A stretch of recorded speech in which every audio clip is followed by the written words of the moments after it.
च्या भागामध्ये आपण पाहणार आहोत की जयंत होळीच्या सणासाठी इकडे आलेला असतो आणि त्याच वेळेला आता त्याचं लक्षच इथे असणाऱ्या या जानूकडे असतं. जानूकडे तो एकटक बघत असतो. जानूकडनं त्याची नजर काही हटत नसते. जानू देखील आता रमलेली असते.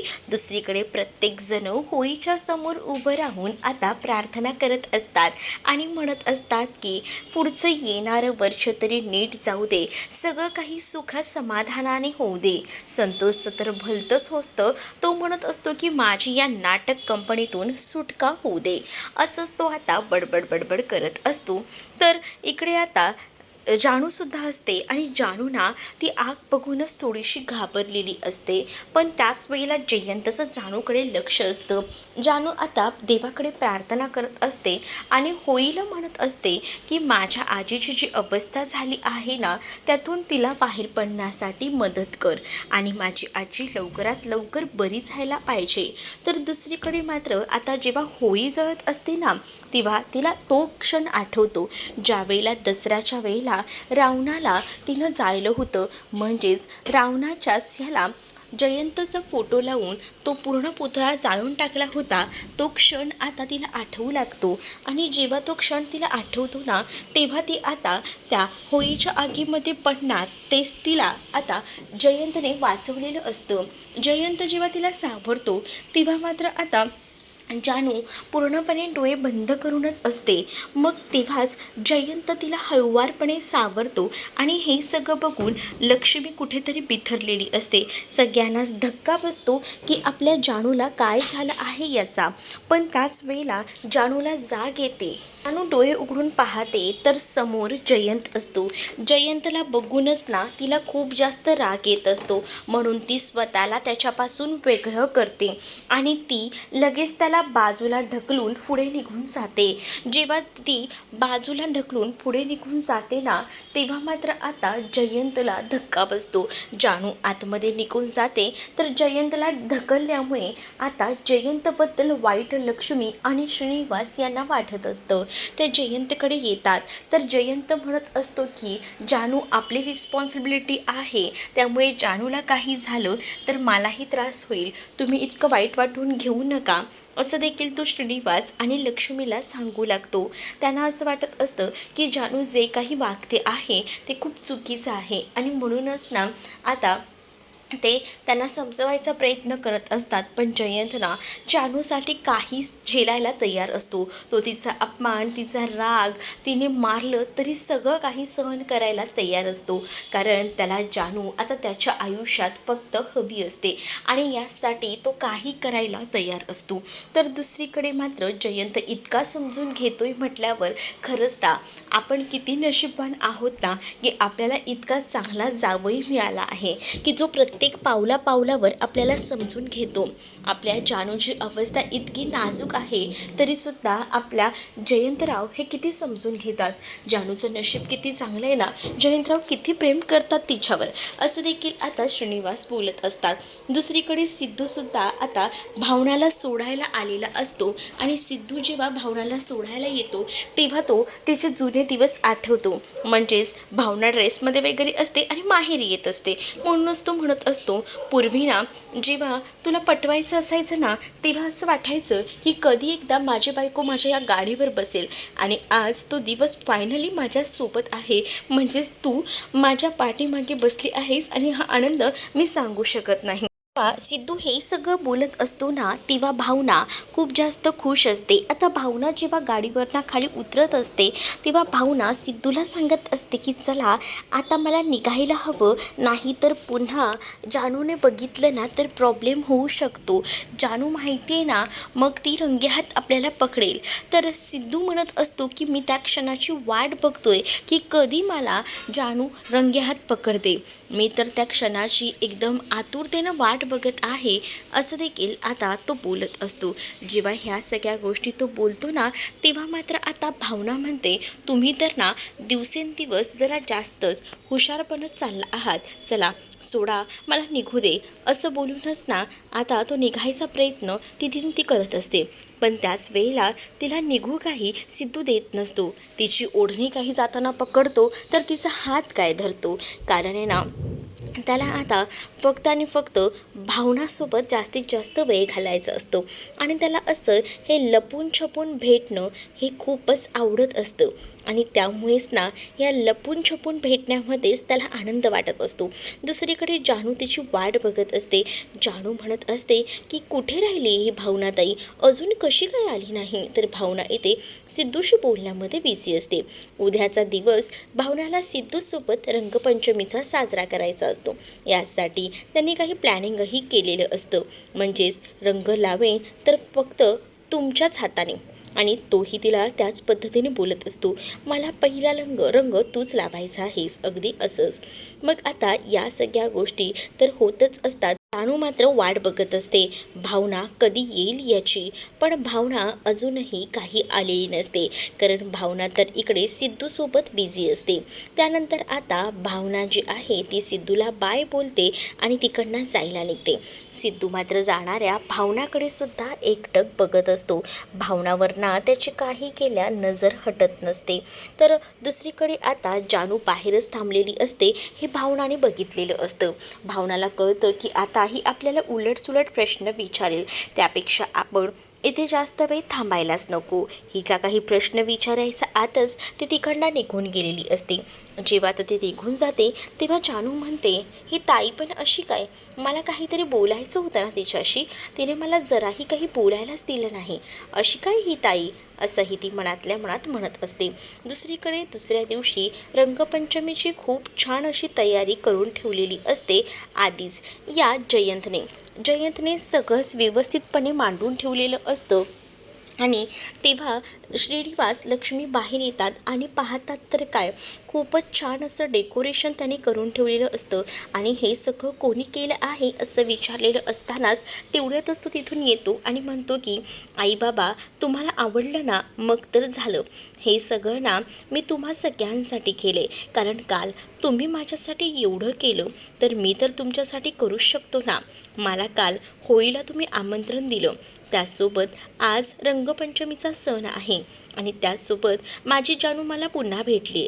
मग मला असं वाटतं की माझ्या जानूसोबत जास्तीत जास्त वेळ घालवावा, म्हणूनच तर मी आलो आहे. मग जानूला रंग पहिल्यांदा मला लावायला द्याल का, म्हणजे माझी ना खूप जास्त इच्छा आहे की जानूला पहिला रंग मीच लावावा, चालेल का.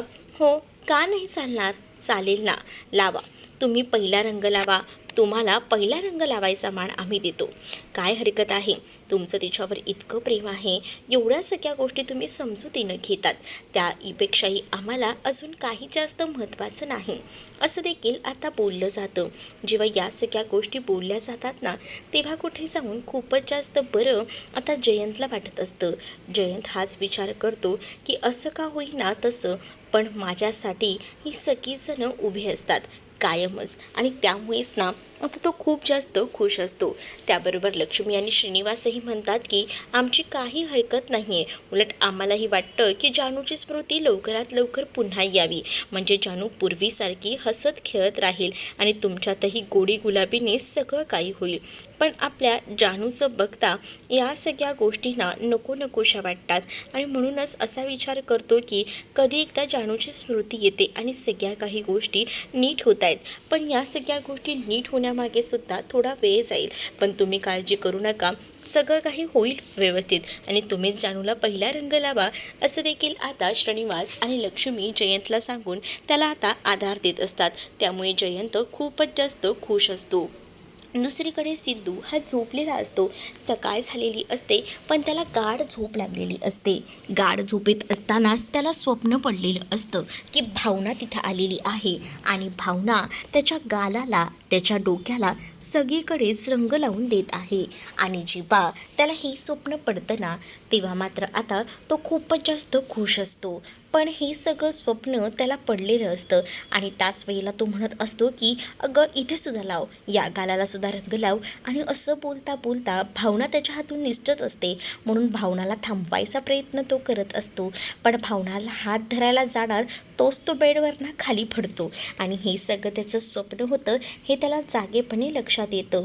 मग तो म्हणतो की आज पहिला रंग तर मी माझ्या भावनाकडूनच लावून घेणार आहे. आता देर किस बात की, चला उशीर करायला नको, आपल्याला जायला हवं आपल्या भावनाकडनं रंग लावून घ्यायला. म्हणूनच तो पटकन सगळं स्वतःचं आवरायचं ठरवतो.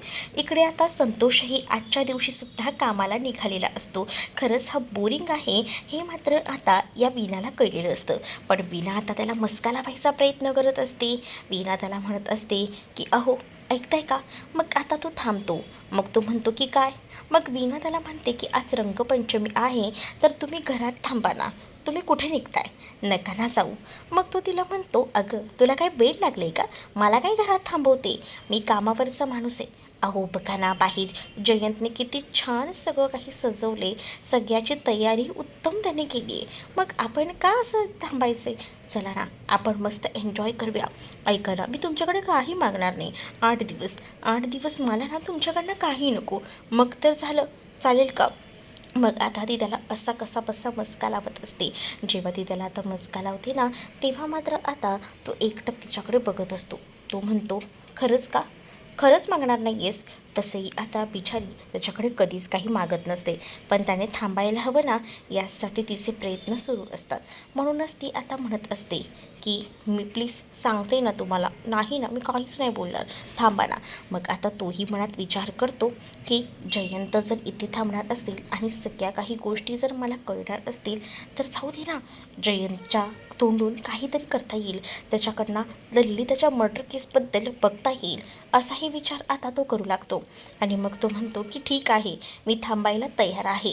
असं त्याने म्हटल्याबरोबर आता वीणा खूपच जास्त खुश झालेली असते. मग तो वीणाला म्हणतो की बघ मी थांबेन पण एकाच अटीवर, हा तू काही माझ्याकडनं मागणार नाहीस, बघ विचार कर. नाही ना मागणार, नाही हो म्हटलं ना मी, नाही मागणार म्हणजे नाही मागणार. मग तर झालं. असं आता तो तिच्याकडनं वधवून घेतो. तर तो सांगतो 15 दिवस, 15 दिवस मी तुला काही देणार नाही. ती म्हणते की चालेल ना, अहो चालेल 15 दिवस ना चालेल, असंही आता ती म्हणू लागते.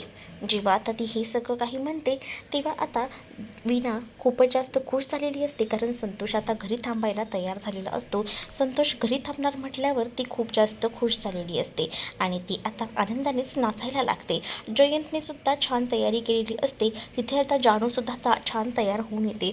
जानू म्हणत असते की एवढं सगळं सजावटीचं कधीपासून करायला लागलात आणि ही सगळी तयारी, बापरे मला तर माहीतही नव्हतं.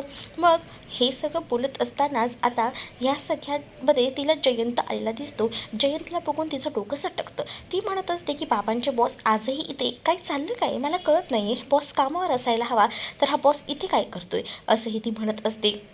तेव्हाच आता लक्ष्मी आणि श्रीनिवास समजवतात अगं ते आपल्यासोबत घरातल्यासारखे वावरतात, त्यांना ना घरात आपल्या इथे आल्यावर खूप बरं वाटतं आणि ह्यांचं सध्या नातं जे आहे ना ते मैत्रीसारखं झालेलं आहे. आणि म्हणूनच मी असं म्हणते, विचार करते की जाऊ दे ना, ते तर आले आहेत ना तर आपण त्यांच्यासोबत मस्त हा सण साजरा करूया ना, त्यात काय वाईट वाटण्यासारखं आहे, असंही आता तिला म्हटलं जातं. कुठे जाऊन आता जानू शांत बसते. जानू जेव्हा आता शांत बसते ना तेव्हा मात्र आता जयंत जो आहे तो मात्र आता जानूकडे बघत असतो. लक्ष्मी आणि श्रीनिवासांनी जानूला समजवले तर असतं, पण जानूला ना आता जयंतने जे सामान आणलं आहे ना त्याच्याने बिलकुलही रंगपंचमी खेळायची नसते. ती सरळ म्हणते की या माणसानं जे सामान आणलंय ना ते मला बिलकुलही नको आहे. त्यावर आता तिला समजवलं जातं ठीक आहे त्याचं सामानाने तुला काहीच नको आहे ना, मग ठीक आहे आपण एक काम करूया, आपण आहे ना नंतर सगळीजणं होळी साजरी करूया, मी आणलेला कलरने तू खेळ, असंही आता श्रीनिवास तिला सांगतात. त्यावर श्रीनिवासांचं ती ऐकते. दुसरीकडे सिद्धू आता तयार वगैरे होऊन भावनाकडे जात असतो तर आधीच रेणुका रंग वगैरे घेऊन उभी असते. रेणुका आता सिद्धूला गालाला रंग लावायला बघत असते पण सिद्धू तिला अडवतो. सिद्धू म्हणत असतो नाही नाही. मग सिद्धूला ती म्हणते की असं काय करतोयस, अरे थांब ना, थोडा तरी रंग लावायला दे. पण सिद्धू तिला म्हणतो की नाही ना मला भावनाकडनंच रंग लावून घ्यायचा आहे, मला तुझ्याकडनं रंग वगैरे काहीच लावून घ्यायचा नाही आहे. आणि असं बोलूनच ना आता तिला थांबवलं जातं आणि तिला बाजूला केलं जातं. मग आता दुसरीकडे सगळीजणं छान असे रंगपंचमी खेळत असतात. वीणा आणि त्याचसोबत संतोष, हरीश आणि सिंचना आणि इकडे आता लक्ष्मी आणि श्रीनिवाससुद्धा. मग आता ह्यामध्येच भावना यामध्ये सगळ्यांमध्येच सिद्धूची वाट बघत असते. सिद्धू कधी येईल, सिद्धू कधी येईल. तर वीणा आणि जानूसुद्धा रंगपंचमीमध्ये छान रंगून गेलेले असतात आणि हे सगळं काही लांबूनच आता जयंत पाहत असतो. भावना मात्र आता वाट बघत असते, कधी हा येईल, कधी येईल असाच ती क्षण एन्जॉय करत असते, वाट बघत असते. पण अजूनही सिद्धू काही आलेला नसतो. तिला आता पहिला रंग सिद्धूकडूनच लावून घ्यायचा असतो आणि म्हणूनच ती कोणाकडनंही रंग लावून घेत नसते. सगळीजणं एकमेकांवर रंग उधळत असतात, पण तो बाजूला ती जाते. त्याच वेळेला संतोष तिला बाहेर जाताना दिसतो. ती संतोषला विचारते की कुठे चालला आहे? अगं माझे एक काम आहे म्हणून मी चाललोय, असंही तो आता म्हणतो. इकडे सिद्धू निघालेला असतो. सिद्धूचे मित्र तिथे येतात सिद्धूला रंग लावण्यासाठी, पण सिद्धू त्या रंग मित्रांकडनंही लावून घेत नाही, कारण तो म्हणतो आधी मला रंग भावना लावेल आणि मग नंतर तुम्ही सगळ्यांनी लावा, प्लीज कोणी पुढे येऊ नका, रंग लावायचा जराही प्रयत्नही करू नका, असंही त्यानं डायरेक्टली सांगून टाकलेलं असतं. त्यामुळे आता त्याचे मित्रही म्हणतात की काय यार. मग दुसरीकडे मात्र आता या सगळ्यामध्ये संतोषने एक मोठी कमाल केलेली असते, ती म्हणजे सगळ्यांसाठी थंडाईची शो. आता थंडाई सगळ्यांसाठी त्याने आणली म्हटल्यावर आता सगळेजण खुश असतात. तर त्याच वेळेला त्याला विचारलं जातं की आज नेमकं काय झालं आहे, म्हणजे लक्ष्मी आणि श्रीनिवास विचारतात. त्यावर तो म्हणतो की एवढं सगळं तुमच्या लाडक्या जावयाने केलं आहे, तर मी काही केलं तर काय चुकलं आहे माझं? मी केलं आहे ना सगळ्यांसाठी, घ्या ना, अनुभव घ्या, मजा घ्या, असंही आता तो म्हणत असतो. आणि मग सगळ्यांना एक एक ग्लास भरून तो देत असतो. मग आता त्यामध्ये ना त्याचा मेन स्वार्थ असतो की जयंतला द्यायचा. तर दुसरीकडे सिद्धूही तोंडाला ओढणी वगैरे बांधून आता आलेला असतो, कारण त्याला भावनाकडनं रंग लावून घ्यायचा असतो. आणि तो आता तिथे बँड वाजवतच आलेला असतो. भावना विचार करते की हा कोण मुलगा आहे जो माझ्या मागे मागे सारखा येतोय. आणि त्याच वेळेला आता ती बघत असते आणि तिच्या लक्षात येतं की हा सिद्धूच आहे. म्हणूनच आता ती ज्या वेळेला जिथे तिथे जाते तिथे तिथे तो येत असतो आणि मग ती त्याच्या तोंडावर लागलेली ओढणी बाजूला करते. ती जेव्हा ओढणी बाजूला करते तेव्हा ती म्हणते की मला माहिती आहे तुम्हीच आहात, उगाचच आहे ना मला त्रास द्यायचा प्रयत्न करू नका, हां बस झालं, पुरे झालं. मला काय वाटलं मी काही तुम्हाला ओळखणार नाही का, मी बरोबर तुम्हाला ओळखले. आणि मग तिच्यासमोरच आता सिद्धू उभा असतो, म्हणून भावना पहिल्यांदा सिद्धूच्या गालाला रंग लावते. सिद्धूच्या गालाला जेव्हा ती रंग लावते ना तेव्हा सिद्धू तिला म्हणत असतो की इथे पण लाव, या गालाला पण, त्या गालाला पण. त्याचसोबत कपाळसुद्धा रिकामी ठेवत नाही. तो सगळीकडनं भावनाकडून मस्त असा रंग लावून घेतो. मग भावना अशी फिकी असते, तर सिद्धूही आता भावनाला बघत असतो. तर भावना सिद्धूला सांगत असते की मलाही पहिला रंग तुमच्याकडूनच लावून घ्यायचा आहे. मग सिद्धूही अगदीच प्रेमाने भावनाच्या गालाला रंग लावतो. आणि जेव्हा तो प्रेमाने गालाला रंग लावतो ना तेव्हा भावना लाजत असते आणि भावनाला सुद्धा छान रंगांनी रंगवून टाकलेलं असतं त्याने. आता ह्यांचा मस्त असा इथे छान रोमांस सुरू असतो. आणि जेव्हा त्यांचा हा रोमांस सुरू असतो ना तेव्हा मात्र ते दोघंही जण एकमेकांमध्ये हरवून जातात. दुसरीकडे आरतीला इकडे येता येत नसतं, म्हणूनच आरती तिथे नेहमीप्रमाणे तिच्या घरापाशीच असते. मग वँकी तिच्या जवळ आलेला असतो आणि वँकी झाडाच्या मागे उभं राहून तिच्यावर मुद्दामूनच ना आता रंग टाकत असतो. मग तिथे असणाऱ्या आरतीला कळतं त्याबरोबर वँकीकडे ती बघत असते आणि वँकीला म्हणते की असं का, आणि असं बोलून आरतीच्या सुद्धा हातात रंग असतो. आरतीसुद्धा वँकीला पूर्ण रंग लावते. मग आता यांचीसुद्धा छोटीशी छान अशी रंगपंचमी साजरी होत असते, कारण ह्यांनाही असंच वाटत असतं की एकत्र ही रंगपंचमी साजरी करावी. आणि मग म्हणूनच वँकी आरतीला स्पेशली रंग लावण्यासाठी तिकडे गेलेला असतो. म्हणून आरती ही खूप जास्त खुश होते. वँकी आरतीवर सुद्धा अगदीच रंगांचा अगदीच वर्षाव करतो. दुसरीकडे आता संतोषला नेमका विषय काय करायचा असतो, तर ह्या जयंतला ही थंडाई पाजायची असते. जयंतच्या थंडाईमध्ये त्यांनी आता एक औषध मिक्स केलेलं असतं, जेणेकरून आता या जयंतचं डोकं फिरेल आणि जयंत सगळं सत्य बोलेल. आणि हेच तर हे हवं असतं संतोषला, म्हणून संतोष जयंतला थंडाई प्यायला देतो. जयंतला थंडाई जसं प्यायला देतो तसं जयंत ती थंडाई पूर्ण संपवतो. जशी ती थंडाई संपते तेव्हा आता जयंत अगदीच वेड्यासारखं वागायला लागतो. तर पुढील भागामध्ये आपल्याला पाहायला मिळतं की जयंत ना आता रंग जो आहे तो जानूला लावतो आणि जानूला लव यू असं म्हणतो. जानूचं डोकं सटकतं.